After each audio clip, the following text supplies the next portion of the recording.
Kami akan lanjutkan informasinya untuk Anda. Jalan utama Dayakolot yang terendam banjir hingga mencapai 1 meter mendadak menjadi kolam pemancingan warga. Tak main-main, pemirsa, warga dapat hasil tangkapan ikan jenis lele hingga berat 2 kilogram. Jalan yang terendam banjir ini mendadak menjadi kolam pemancingan sejumlah warga. Warga berjejer di atas tembok pembatas sambil melempar mata kail ke dalam air banjir yang merendam Jalan Dayakolot. Hasil tangkapan mereka pun bervariasi mulai dari ukuran kecil hingga ukuran besar dengan berat 2-3 kg. Dan bukan hanya jenis ikan lele tetapi juga ada jenis ikan yang lainnya. Menurut warga, banjir yang merendam jalan utama yang menghubungkan Kabupaten Bandung dan Kota Bandung ini merupakan banjir yang cukup tinggi dibandingkan sebelumnya. Sehingga kemungkinan kolam tempat pemeliharaan ikan ternak, banjir dan ikannya kabur hingga ke jalan. Wih, dari sini Pak.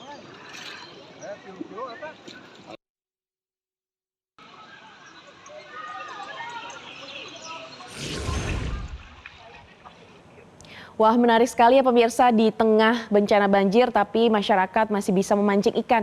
Namun kita berdoa supaya banjir di Dayakolot ini segera surut. Dan pemirsa, kita ke informasi lainnya. Warga binaan Rutan Kelas 2B Janeponto, Sulawesi Selatan menyulap barang bekas menjadi berbagai miniatur bernilai ekonomis.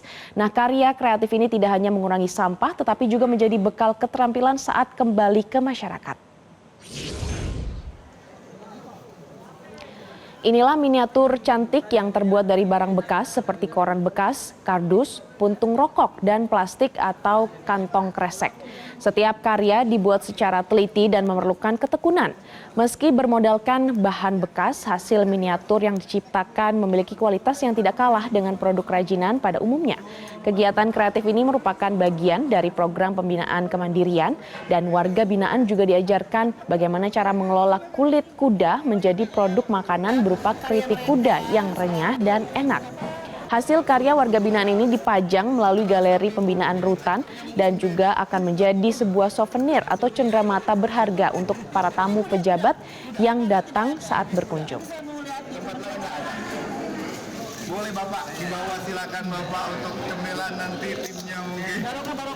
Ya, solo nanti. Apresiasi dari warga binaan yang ada di Rutan Janeponto, mereka sudah menghasilkan karya dengan sedemikian rupa dengan sekedarnya tapi dari pink es green dan ini tapi ini kulit kuda.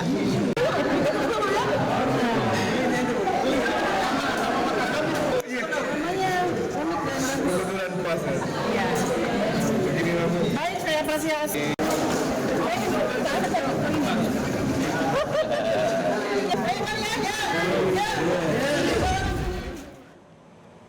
Dan informasi selanjutnya pemirsa, pameran kebaya bertajuk Cerita Cinta dan Budaya digelar di Museum Tekstil Palmerah, Jakarta Barat. Ratusan koleksi kebaya ditampilkan dalam pameran yang diinisiasi oleh Pemprov DKI Jakarta bersama dengan komunitas perempuan dalam menyambut Hari Ibu di tanggal 22 Desember mendatang. Sebagai warisan budaya Indonesia yang telah diakui UNESCO, pakaian kebaya merupakan identitas bangsa. Melalui pameran ini diharapkan masyarakat melestarikan kebaya dan melihat perkembangannya. Asisten Kesejahteraan Rakyat Pemprov DKI Jakarta Ali Maulana Hakim dan Kepala Dinas Kebudayaan Pemprov DKI Jakarta Muhammad Miftahullah Tamari meresmikan pameran kebaya yang akan digelar hingga 31 Desember mendatang. Sebanyak 110 kebaya dari berbagai daerah milik 15 orang kolektor dipajang di museum ini.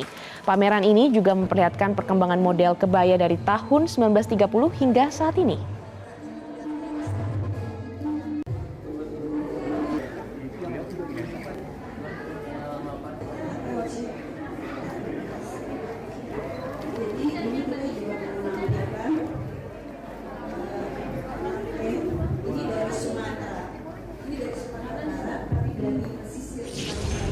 Jelajahi cara baru mendapatkan informasi. Download Metro TV Extend sekarang.